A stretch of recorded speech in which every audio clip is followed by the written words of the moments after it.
Young police officers arrest a strange man. At this point, he doesn't realize that this man is a dangerous killer. Just as the officers called to report the case, the man suddenly strangled him from behind and dragged him to the ground, trapping him with great force. The officers struggled, but it did not change his fate until he had no more breath.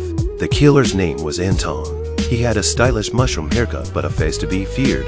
He was cold-blooded and ruthless. He doesn't follow the rules of the world, but at the same time, he has his own code of conduct. He carries a high-pressure gas cylinder with him. This thing kills people invisibly. It's quiet and doesn't leave bullets, and it's Anton's key door breaker. Anton has a cold sense of humor. The owner of the kiosk made Anton wants to kill him because he asked a question. Anton is not interested in killing people who are not part of his mission. He chose to let him guess the coin to decide whether to live or die. The boss was lucky to get a toss on the coin and escape death. That day, Anton received a new assignment to track down $2 million missing from a drug deal. Anton gets the money box tracker and ruthlessly kills two of his men because he's always been a loner. Just one day earlier, a cowboy moss was hunting in the middle of nowhere in the Gobi Desert. He accidentally came across a drug dealer's firefight. He walked up to find both sides wiped out. The bodies of the dealers were all around him. Moss opened a car door. He finds a badly injured man inside. He asks Moss for a drink of water, but at the moment, Moss doesn't have any water. He goes to the trunk and finds the drugs still in the car. He realizes that there must be another person who ran away with the cash. So Moss used his experience as a hunter and found the last drug dealer under a tree. He waited cautiously for 10 minutes and then saw that the drug dealer had not moved. Before he went over, he came under the tree. The man was already dead. Then Moss found a box full of $2 million. Moss was a little excited to see the windfall, and then he didn't hesitate to take the case and leave the scene. He was just an ordinary Western cowboy. He decided to take a gamble to change his fate and that of his wife. Back home, Moss was honest with his wife about what had happened today, but his wife thought he was joking. At night, Moss can't sleep. He remembered the scene where the badly injured drug dealer asked him for a drink of water. After all, he wasn't a cold-hearted killer, so even though he knew what he was doing was a stupid thing to do, he still decided to bring the bucket of water back to the scene. But when Moss arrived, he found that the surviving dealer had been shot in the head. He immediately realized something was wrong. When he turned around, he saw an extra car in the distance. Obviously, the drug dealer was here. Just as he was trying to get out of there, the dealer's men had already started shooting at him. In a panic, he ran to a river. He didn't have time to think before he jumped into the water. He then shot and killed the dog that was chasing him to save his life. Moss returned home with minor injuries. While treating his own wounds, he arranged for his wife to pack his things and go to his mother's house immediately. He knew that someone would find the place first thing in the morning by using the car identification number. He put his wife on a bus to her home. He decided to take the money and deal with the drug dealers on his own. Moss was carrying a suitcase full of $2 million. He also knew how important it was to the dealers, so he brings the money to the motel alone to keep his wife out of danger. Meanwhile, Killer Anton was commissioned by the drug dealer's boss. He had already found Moss' house through the trail of his abandoned truck. He used a high-pressure gas cylinder to break the lock on the door, but the house is empty.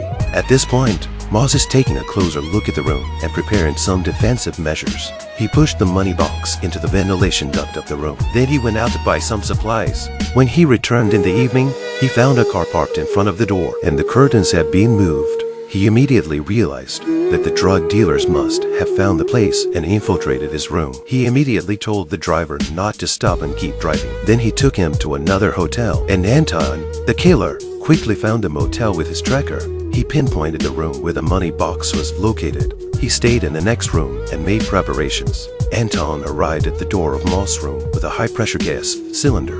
Then he unlocked the door and burst in. He finds someone in the bed and shoots them dead. In the bathroom, there was a man with a submachine gun fighting back. Anton killed him with a single shot. A third man hid behind the shower curtain. Even though he didn't shoot, but Anton didn't let him live.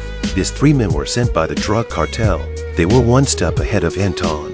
It seems the cartel didn't trust him very much. After killing the men, Anton settled down on the bed and thought quietly. Meanwhile, Moss, who had arrived early, had booked the room next door. At this moment, he was taking out the money box hidden in the next room through the connected ventilation duct. Anton, who had searched for a long time but found nothing, finally remembered the ventilation pipe, but he was still a step too late. When he opened the vent, he only found traces of the box being dragged. Moss had already taken the money box. Lying in bed at night, Moss pondered all this. Soon he got up to check the money box. Finally, he found a hidden signal in a pile of bills. It was the same thing that had kept the killer following him like a ghost. But now it was too late to find out. Moss hears something unusual outside. He watched the killer's footsteps through the doorway. Suddenly the lights went out. Then the door lock burst open and bounced off Moss. He fired a shot at random. Then Moss grabbed the money box and jumped out of the window. The killer Anton's shot was very accurate. Moss was unfortunately hit in the waist. He managed to stop a car of a passerby just sitting in the car. The passerby was shot twice in the head by Anton. This time, Moss didn't run away. He hid behind a car and prepared to fight the killer head-on. Anton slowly walked towards the car. Moss suddenly stood up from the shadows and shot him. Then Moss slowly approached to see that the killer Anton was wounded and dropped his weapon and fled.